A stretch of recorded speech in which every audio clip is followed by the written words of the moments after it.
Pukul 6 waktu Indonesia Tengah.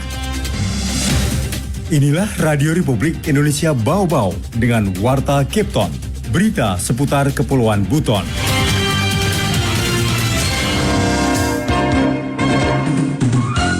Kenapa kita lakukan ini? Pertama, karena memang sarana dan prasarana panjat tebing kita ini sudah ada dan ini sudah standar nasional. Yang kedua, tentunya kita ingin sekaligus mempromosikan daerah kita. Sudah berjalan, target kami selesai itu April, kalau tidak ada kendala, cuaca ataupun apapun. Jadi kontraknya multi years kontrak, nilainya kurang lebih 19 miliar, itu dikerjakan oleh PT Garuda.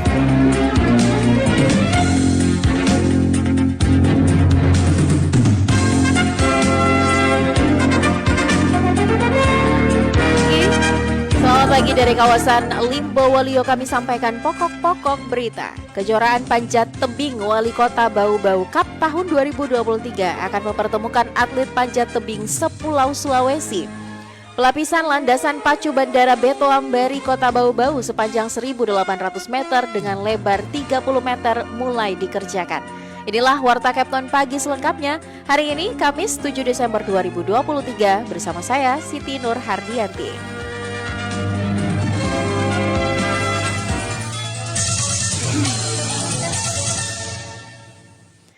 Berita yang pertama, kejuaraan panjat tebing Wali Kota Bau-Bau Cup tahun 2023 akan mempertemukan atlet panjat tebing sepulau Sulawesi. Selengkapnya reporter RRI Bau-Bau Harul Mulku melaporkan. Sarana dan prasarana panjat tebing kita ini sudah ada dan ini sudah standar nasional. Puluhan pemanjat dari berbagai daerah akan adu kemampuan dalam kejuaraan panjat tebing Wali Kota Bau-Bau Cup se-Sulawesi tahun 2023 di Kota Bau-Bau. Kejuaraan perdana Dinas Pemuda dan Olahraga Kota Bau-Bau itu akan dipusatkan di arena panjat alun-alun Kota Mara yang akan berlangsung pada 7 hingga 10 Desember 2023. Ditemui RRI saat memantau kesiapan venue panjat pada Rabu, Kepala Dinas Pemuda dan Olahraga Kota Bau-Bau Muhammad Tasdik mengatakan sejauh ini sudah terkonfirmasi sekira 60 hingga 70 peserta yang akan menjajal papan panjat Kota Mara, masing-masing dari Federasi Panjat Tebing Indonesia, FPTI Kota Makassar, Pinrang, Pangkep, Palopo, Lowo Timur, Bitung, Palu, Kolaka, Kolaka Utara, Wakatobi, dan Kota Bau-Bau. Kenapa kita lakukan ini? Pertama, karena memang sarana dan prasarana panjat tebing kita ini sudah ada dan ini sudah standar nasional. Yang kedua, tentunya kita ingin sekaligus mempromosikan daerah kita, bahwa kita mempunyai benteng terluas, mempunyai pantai yang indah, mempunyai Kota Mara seperti ini. Dan yang ketiga itu yang paling utama adalah mudah-mudahan melalui event ini kita juga memberi kontribusi terhadap penyelesaian masalah inflasi, walaupun itu mungkin hanya sekian persen. Di tempat yang sama, Sekdin Dispora Bau-Bau Joni Karno mengatakan kejuaraan kali ini merupakan event yang sangat dinantikan oleh para atlet panjat tebing dari berbagai daerah, khususnya tuan rumah Kota Bau-Bau. Selain itu, kejuaraan ini juga menjadi sarana edukasi bagi generasi muda untuk minat olahraga bergengsi panjat tebing. Anak-anak muda yang punya bakat, punya minat untuk menjadi atlet panjat dinding, saatnya Anda datang di Kota Mara menyaksikan lomba atau kejuaraan panjat dinding Wali Kota Cup se-Sulawesi di Kota Mara yang insya Allah akan dibuka mulai besok. Saya sekali lagi menghimbau, ayo kita sama-sama nonton, saksikan, dan sukseskan kegiatan ini. Kejuaraan panjat tebing Wali Kota Bau-Bau Cup se-Sulawesi tahun 2023 akan mempertandingkan 3 cabang lomba, yakni speed, lead, dan boulder, kategori putra-putri dengan total hadiah 58 juta rupiah. Reporter RRI Bau-Bau Harul Mulku melaporkan. Pelapisan landasan pacu Bandara Beto Ambari Kota Bau-Bau sepanjang 1.800 meter dengan lebar 30 meter mulai dikerjakan. Mengenai hal itu, Afriansyah melaporkan. Sudah jalan pelaksanaan di lapangan, sudah sementara kami mengaspal. Target selesai April 2024. Pelapisan landasan pacu Bandara Beto Ambari Kota Bau-Bau sepanjang 1.800 meter dengan lebar 30 meter mulai dikerjakan. Kepala Kantor Unit Penyelenggara Bandar Udara Betuambari Bau-Bau, Anas Labakara mengatakan total anggaran pelapisan landasan pacu tersebut sebesar 19 miliar rupiah dari anggaran pendapatan belanja negara APBN. Ia mengatakan proyek tersebut dikerjakan oleh PT Garungga dengan kontrak tahun jamak atau multi-years. Sudah berjalan, target kami selesai itu April kalau tidak ada kendala cuaca ataupun apapun. Jadi kontraknya multi-years kontrak, nilainya kurang lebih 19 miliar, itu dikerjakan oleh PT Garungga. Sekarang udah running, udah jalan pelaksanaan di lapangan, sudah sementara kami mengaspal, target selesai April 2024. Anas mengatakan pekerjaan pelapisan runway dikebut karena target sampai akhir Desember minimal progresnya mencapai 15% atau sekitar 300 meter sudah dilapisi. Karena itu kata Anas, pekerjaan dilakukan siang dan malam hari untuk memastikan pekerjaan pada siang hari tidak mengganggu layanan penerbangan 1 jam sebelum pesawat take off maupun landing. Pekerjaan dijeda dengan kondisi clear area. 1 jam sebelum pesawat landing ataupun take off itu kami sudah clear area. Jadi prosedurnya kami notem dulu. Jadi notem itu pengumuman kepada airman itu dibuat dulu, dibuat di Makassar, diajukan ke Makassar, nanti diumumkan. Itu nanti pilotnya udah tahu bahwa di Bandara Betuambari itu ada pekerjaan, ada pelaksanaan pekerjaan di area runway. Selain itu, kami kerja terus dalam rangka mengejar target. Anas mengatakan sesuai pentahapan anggaran, tahun ini dialokasikan dana 7 miliar dengan target pekerjaan pelapisan sepanjang 300 meter. Meski begitu, pihaknya menyampaikan ke pelaksana kegiatan untuk terus bekerja karena semua material sudah siap untuk seluruh pekerjaan, sehingga diharapkan pekerjaan dapat selesai lebih cepat. Reporter RRI Bau-Bau, Afriensa, melaporkan. Anda sedang mendengarkan Warta Kepton, berita seputar Kepulauan Buton.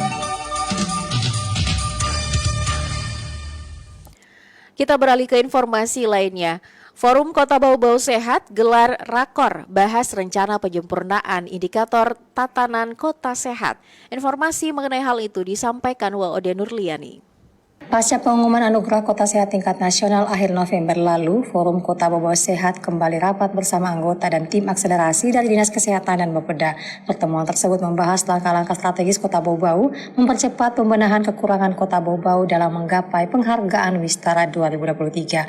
Sekretaris Forum Kota Bau-Bau Sehat Imran Kudus mengatakan, dari 9 tatanan kota sehat masih ada beberapa poin catatan dan masukan tim penilai yang patut menjadi atensi pemerintah daerah dan forum, sehingga perlu ditindaklanjuti baik bersifat kebijakan maupun program. Setelah rapat tingkat forum, akan ada rapat lanjutan di tingkat Bapeda bersama organisasi perangkat daerah atau OPD untuk membahas tindak lanjut penyempurnaan indikator 9 tatanan kota sehat sebagai proses menuju Wistara 2025 mendatang yang ditargetkan Kota Bau-Bau setiap indikatornya mendapatkan nilai 91 hingga 100. Kita sebenarnya tidak hanya ingin berhenti di sini, tapi kita berupaya melakukan percepatan sebagaimana tagline dari Pak PJ bahwa semuanya harus dipercepat. Kalau lambat saya tinggal, kira-kira begitu. Artinya Forum Kota Sehat mengamini apa yang diminta oleh pimpinan daerah bahwa ini harus ada evaluasinya, walaupun kita sudah penghargaan, tapi ada hal-hal yang kurang. Lanjut akademisi itu, seluruh anggota forum diminta merumuskan permasalahan selama proses pengajuan dokumen Kota Sehat hingga kendala di lapangan saat berkoordinasi dengan OPD sesuai dengan tatanan Kota Sehat. Diketahui Kota Bau-Bau dalam tahun 2023 ini kembali mendapatkan predikat Kota Sehat kategori Wirda, sementara target pemerintah daerah dan forum memperoleh penghargaan Wistara. Meskipun turun kelas, namun pemerintah daerah dan forum bersyukur akan penghargaan tersebut karena penyelenggaraannya sangat bergengsi ditinjau langsung tim verifikator nasional. Bahkan Kota Bau-Bau berada di peringkat ke-29 secara nasional dan hanya 27 daerah yang berhasil memenuhi standar nilai sempurna pada 9 tatanan kota sehat sehingga layak menerima anugerah Wistara. Kota Bau-Bau pun berada di peringkat kedua setelah Kota Kendari yang menerima penghargaan Wirda dan 70 lebih daerah lainnya menerima penghargaan PADAPA termasuk Kota Makassar. Dari 300 lebih daerah di Nusantara yang mengikuti penghargaan Kota Sehat, hanya 100 lebih yang dinyatakan layak menerima anugerah Kota Sehat, 4 diantaranya dari Sulawesi Tenggara. Waode Nurliani, reporter Bau-Bau, melaporkan. Biro SDM melaksanakan kegiatan Assessment Center Seleksi Jabatan Tinggi Pratama di lingkup Pemkab Buton Selatan berlangsung di Aula Dharana Lastarya pada Rabu 6 November 2023. Kegiatan dibuka oleh Kepala Biro SDM Polda Sulawesi Tenggara, Kombes Pol Danang Beni mewakili sekaligus membacakan sambutan Kapolda Sultra Irjen Pol Dr. Andus Teguh Pristiwanto. Kegiatan Assessment Center sebagai tindak lanjut MOU bersama Pemkab Buton Selatan pada Mei 2023 lalu. Pelaksanaan Assessment Center Pemkab Buton Selatan kali ini adalah untuk yang ketiga kalinya. Yang pertama di tahun 2017 di Polda Sultra, kedua tahun 2019 di Kota Bau-Bau, dan yang ketiga kembali dilaksanakan Polda Sultra dengan jumlah asesmen sebanyak 40 orang untuk menduduki 5 jabatan tinggi Pratama. Diketahui Assessment Center adalah suatu metode penilaian yang terstandar guna menilai dan mengukur potensi dan prediksi keberhasilan seseorang dalam suatu jabatan melalui beberapa simulasi atau alat ukur berdasarkan kompetensi jabatan yang dilakukan oleh asesor. Dengan mengikuti kegiatan asesmen, proses seleksi akan berjalan independen sehingga dapat menghasilkan para pejabat tinggi Pratama yang mampu melaksanakan tugas di satuan kerja dengan lebih baik, berintegritas tinggi dan bertanggung jawab serta optimal.